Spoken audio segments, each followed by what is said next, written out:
amigos e amigas que acompanham o site Novo Eleitoral, que acompanha a TV Câmara, que acompanha todas as TVs parceiras, rádios parceiras, enfim, o canal de comunicação Novo Eleitoral, essa parceria que foi feita com a TV Câmara, com os diversos canais de comunicação, como o próprio nosso canal Novo Eleitoral no YouTube. Nós vamos aqui continuando batendo papo, eu e o professor Márcio, nessa série de diálogos, que é esse bate-papo franco, direto, aberto, isento, imparcial, dizendo o que pensa sobre assuntos realmente de interesse social.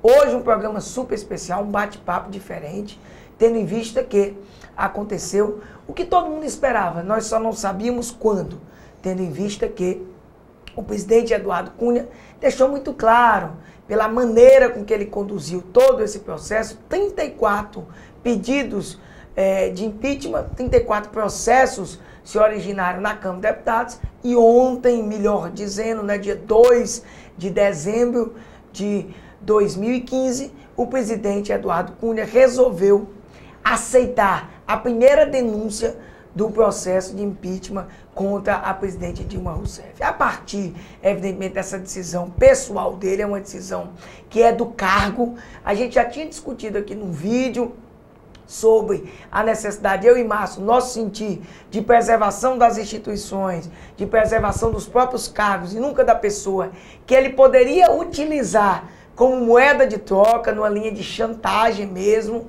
e parece, com todo respeito a quem pensa em contrário, que ele utilizou. Por quê? Vamos iniciar aqui já a discussão, Márcio. Porque, coincidentemente, ele publicizou esse primeiro processo que ele recebeu, ele publicizou logo após os 3 deputados do PT que fazem parte da comissão de ética, na qual todos nós sabemos que ele responde a esse processo administrativo no Conselho de Ética, os 3 deputados petistas que, no primeiro momento, tinham sinalizados que acompanhariam os interesses da defesa dele, que é justamente o interesse de arquivamento do processo, e esses 3 votos do PT eram e são fatais, porque essa comissão ontem não se reuniu com caráter decisório. Mas esses 3 deputados, na linha do que a imprensa divulgou, resolveram voltar atrás. Os 3 deputados publicizaram claramente que irão seguir o voto do relator, que o voto do relator é pela continuidade do processo de quebra de decoro parlamentar. O que leva a entender, e ele mesmo deixou claro, ele não quer muita cerimônia não, né, Márcio? O presidente Eduardo, ele fala mesmo. E ele disse, evidentemente na entrevista final, ele disse que era uma posição não pessoal, que era uma posição do cargo, que havia elementos que ele não queria, e logo após ele noticiou, ele divulgou no Twitter dele, não sei se você viu, eu vi no Twitter dele, ele divulgou de modo muito claro, dando a entender que era o primeiro processo que ele tinha acatado e, evidentemente, a primeira discussão que nós vamos levantar, além do próprio processo de impeachment, que para mim é um processo super traumático, é esse bastidor de como surgiu. Isso tem, Márcio, possibilidade, você vê, Márcio, possibilidade de que esses bastidores, vamos dizer, essas peculiaridades, essa possível, vamos dizer, chantagem que ele fez, segurou. Isso vai ter alguma coisa a ver ou é passado? Ou a gente tem que ver uma nova fase, já que o processo teve início, Márcio? Olá, pessoal. Eu penso, doutor Evaldo, que isso teve importância até a hora que Cunha deu a decisão dele. Eu acho que ninguém é inocente de achar que Cunha foi tecnicamente, até que agora a comissão deu um parecer e, por coincidência de tudo, ter saído exatamente no mesmo período em que o PT tirou o apoio de Cunha. E mais, mas só para contextualizar, no processo que todo mundo dizia que era o mais grave, né? Que era aquele que o Hélio Bicudo e que o Miguel Reale Júnior assinaram, né? Isso tem esse detalhe ainda, não exatamente. tem? E um aspecto que chamava a atenção, quem estava acompanhando ali os bastidores, como nós, praticamente todos os dias, era justamente essa queda de braço implícita que existia exatamente entre PT e Eduardo Cunha. Eu digo, doutor Evaldo, até que havia uma espécie de equilíbrio no sentido de um proteger o outro, mesmo sem ter um acordo formal de apoiar. Era um equilíbrio ali. É como se eles se tolerassem, né? Se tolerassem para que Um protege aqui e Cunha protegia Dilma do processo impeachment lá. O complicado, a meu ver, com relação a Eduardo Cunha é que, apesar de parecer ser essa medida assim, muito casuística em função da oposição, né, oportunista, vou até dizer, com relação ao momento, ele também não aparenta ser aquele político que jogue as coisas ao léu, sabe, doutor Val? Eu creio também que para ele tomar essa decisão, ele deve ter consultado alguns parlamentares, que até aliados dele. Ele também não se elegeu presidente da Câmara do nada. É muito ele teve apoio, né? Ele tem a estrutura. Conhece o regimento da casa. Conhece o regimento da casa. É do partido do Movimento Democrático Trabalhista, dizem do brasileiro, que ele ligou, do PMDB. A gente não pode, mas dizem que ele ligou até para o Michel Temer, que é diretamente interessado, como a gente até, além desses vídeos, desse bate-papo, nós fizemos um texto em conjunto, nós estamos preocupados, o texto intitulado Para Onde Vamos, o desenrolar desse processo, e o Michel Temer é diretamente interessado, nós não podemos negar isso, pode até ser que ele negue, mas ele é diretamente interessado, não é isso, Márcio? Olha, uma coisa que nós precisamos observar, que o PMDB, doutor Val, até nós colocamos isso no texto, desde Ulisses Guimarães, não produz um quadro com condições, projeção política para chegar a presidente da República. E de repente se vê numa situação, a presidente sem o apoio popular. Se nós hoje formos ver as pesquisas, Dilma... Verdade, tá muito ruim. Sem apoio do mercado, como nós também fazemos essa inferência que será um fator importante, a questão econômica. Hoje mesmo, eu até faço um detalhe aqui, a Bolsa de São Paulo deu uma alta, uma coisa impressionante. Pronto. Isso também não pode ser desconsiderado. Mas inclusive eu vi alguns analistas na noite de ontem, eu passei uma boa parte da noite assistindo as análises políticas, lendo, eles dizendo que o fato da Bolsa subir hoje, se a Bolsa subisse hoje, se o mercado hoje tivesse uma reação positiva, era ruim para presidente, porque demonstra que o mercado, o conjunto financeiro aprova a ideia da saída de Dilma. Não estou dizendo que eu sou favorável a isso. Nem eu. Mas eu considero hoje, na situação econômica que nós estamos, como os mercados, como as empresas, como o mercado financeiro vai reagir a tudo isso, um fator importante com relação ao posicionamento que os deputados e senadores vão ter.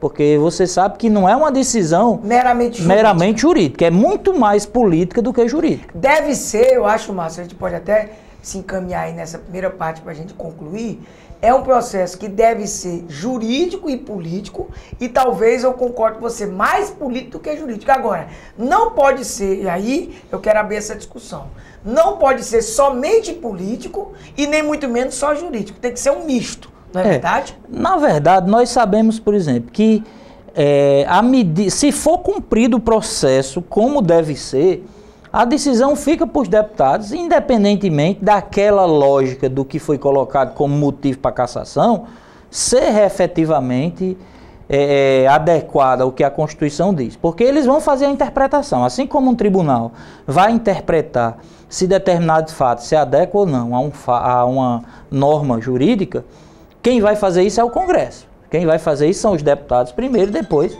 o senador. Exatamente. Né? É importante. E esse aspecto que você muito bem chama a atenção, Márcio, e é importantíssimo que a gente discuta aqui. Veja bem, pessoal, seguinte, nesse momento inicial, eu também concordo com o Márcio, e que pese eu achar que não foi uma coincidência, foi tudo planejado. O presidente Eduardo Cunha é um político muito inteligente, muito realmente esperto. Ele sabe, vamos dizer, lidar com esse tipo de situação. Ele sabe lidar com a pressão.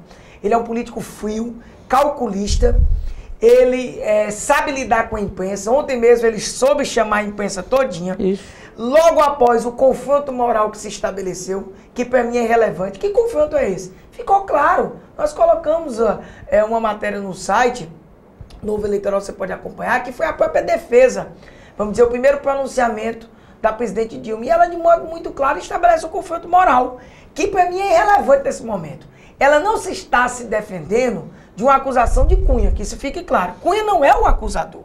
Isso. O acusador são justamente os juristas que assinaram e com fatos objetivos. Ela se tem que defender de fatos objetivos. Fatos que eu, particularmente, foi essa opinião foi minha específica, eu até quero ouvir o Márcio. A gente não escreveu um texto sobre esse aspecto específico.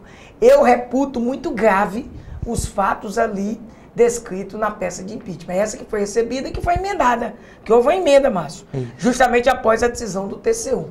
Eu reputo eles graves. E eu quero estabelecer aqui com você, Márcio, um dissenso ou um consenso, porque nós somos abertos assim mesmo. A maioria dos juristas entendem, sobre o aspecto técnico, que não havia elemento para a instauração do impeachment em nenhum dos processos, inclusive nesse. Você sabe, eu fiz aquele texto A Paixão Esconde a Verdade, né? Na linha de que nós não podemos deixar imperar a politicagem, nem mesmo o amor ao partidarismo, né? Essa vamos dizer, visão muito arraigada ao partido, e o PT, com todo respeito, tem muito isso. Ele é um partido que o povo é muito apaixonado. Eu entendo que os fatos são graves. Não posso dizer hoje que deveria haver o impeachment. Não. Entendo que merece sim o aprofundamento das investigações. Agora, o que você chama a atenção, e que é verdade, que aconteceu no caso do Collor, aconteceu com o FHC, porque o FHC ficou na primeira fase, não foi? Não houve, vamos dizer, a chegada da admissibilidade. Isso. Mas agora não, houve. Então, o que eu lhe pergunto, você também reputa esses fatos que estão narrados na peça como graves e suficientes, pelo menos para esse início, isso independente de todo esse jogo de poderes, esse jogo de interesse, muitas vezes não republicano, que infelizmente acontece? Olha, Toval, eu acompanhei inclusive a decisão do TCU no dia, transmitimos ao vivo, inclusive pelo site. O que foi narrado lá e o que eu li de tudo isso, há questões do ponto de vista orçamentário, né, que inclusive é um dos aspectos que pode levar ao impeachment à luz da lei 1079. Isso. Questões orçamentárias. Por quê?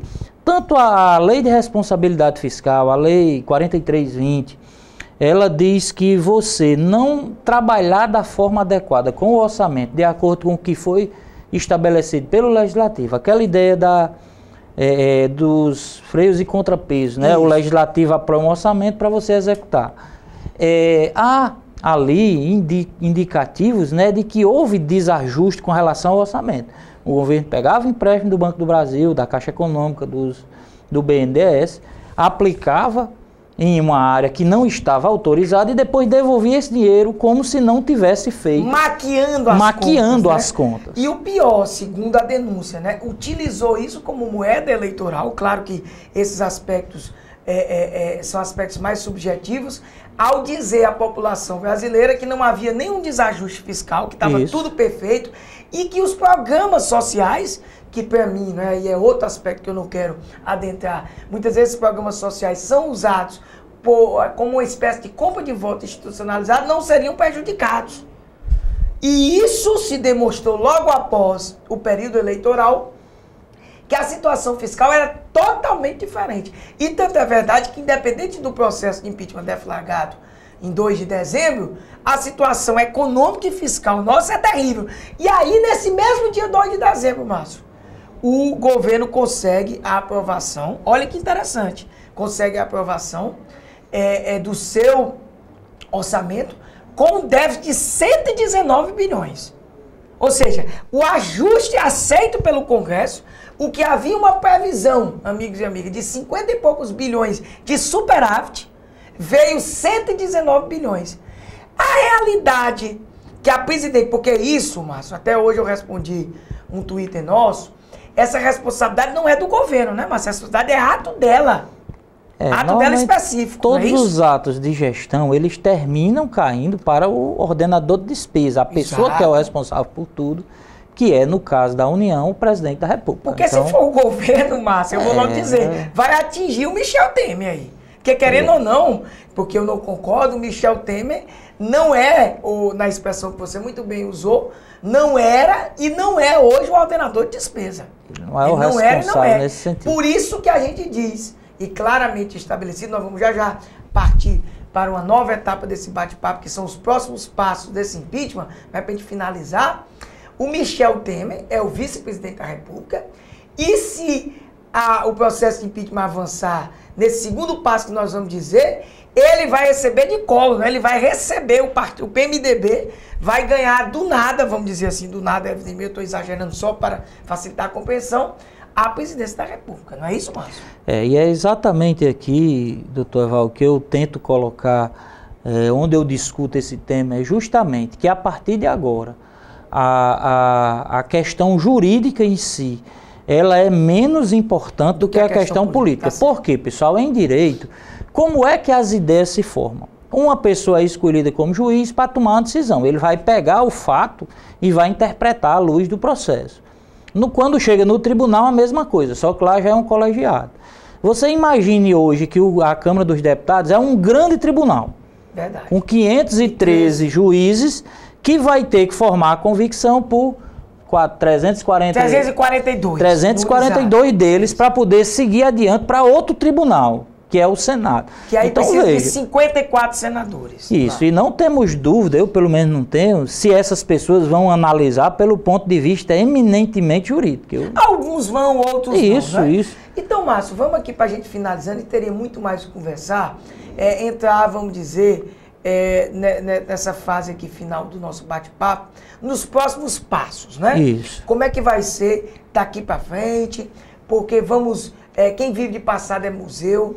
O presidente Eduardo Cunha recebeu, a comissão está sendo, vamos dizer, formada esses dias, já foi lida em plenário a denúncia, já foi lida em plenário, ou melhor dizendo, a peça de impeachment foi lida, né, que é a denúncia, já foi lida em plenário a própria decisão do presidente Eduardo Cunha, que é um requisito formal, e lido no plenário da Câmara dos Deputados, mais precisamente no dia 3 de dezembro, né, às 14 horas, e já foi estabelecido a quantidade de deputados. São 65 deputados, e eles são distribuídos proporcionalmente com todas as representações possíveis. Com outras palavras, todos os partidos políticos terão pelo menos um representante naquela comissão. São 65 deputados.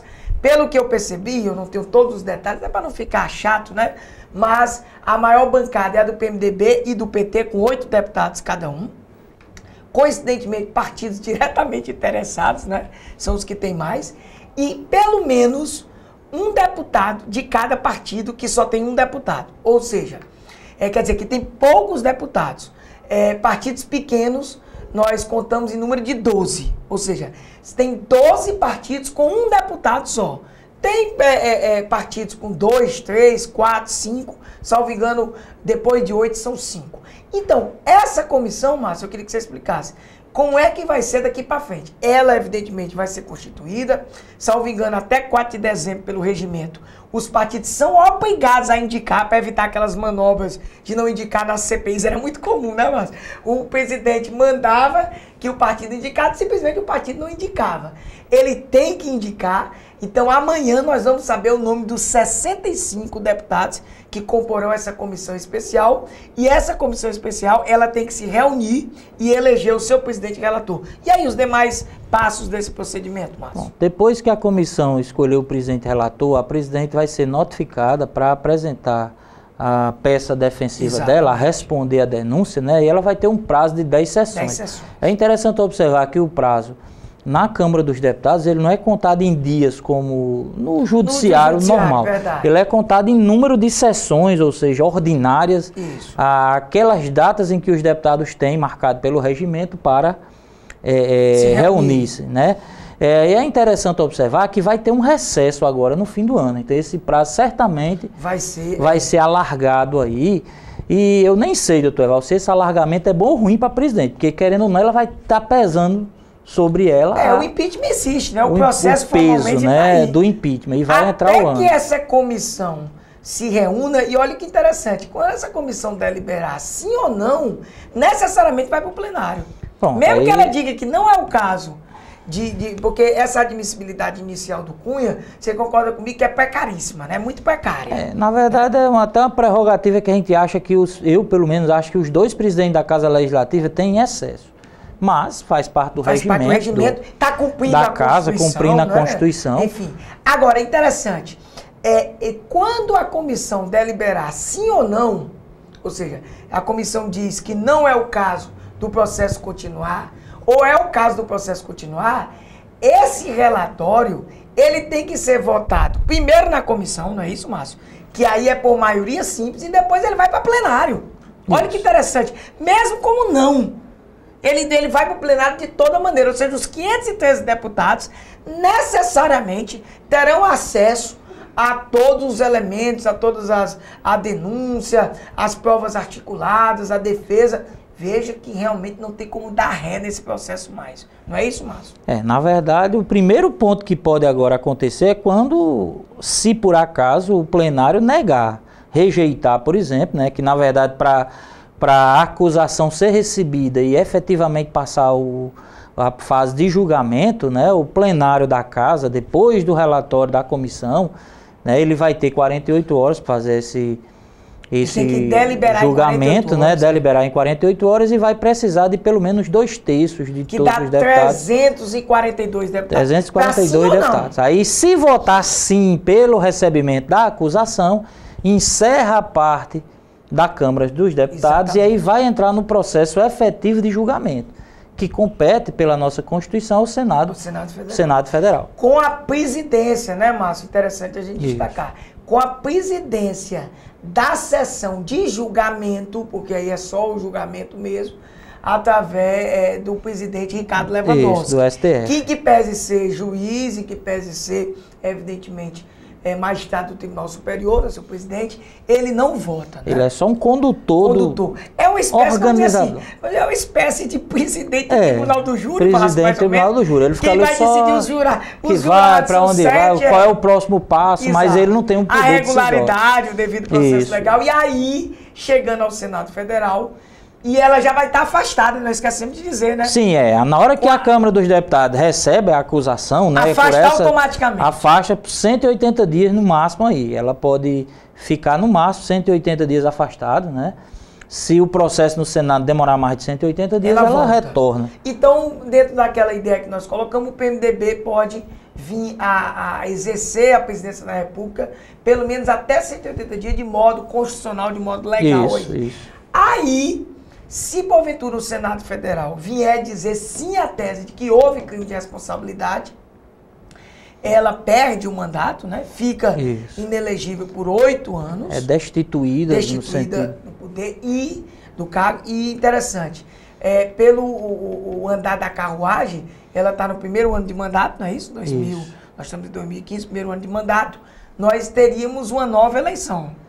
Não, a nova eleição seria se o Michel Temer... Ah, é mesmo, tem razão. Porque quem vai assumir é o vice. Ela não perde, ela é destituída e o vice... O vice assume definitivo. Assume em definitivo. Por isso que eu dei um raciocínio equivocado, porque era no caso de eleições. Eu não estou ligado com eleições. Foi mal, mas foi até bom ter acontecido isso. Exato. Por quê? Pra gente ter a certeza que o PMDB tem muito interesse na história toda, pessoal. Por mais que ele se faça de amigo agora isso. da presidente, será que ele é esse amigo todo aí? Olha, doutor Eval, eu vou até... Na época que Cunha disse que não estava com o governo, desde aquele dia eu passei a achar que ali era um movimento articulado. Pode até não ser, mas da conspiração eu imaginei que ali já era um movimento articulado por determinados grupos, não vou dizer se Michel Temer ou Renan estão na história, mas que havia uma ala do PMDB querendo poder e que Eduardo Cunha assumiu para si, pela característica dele,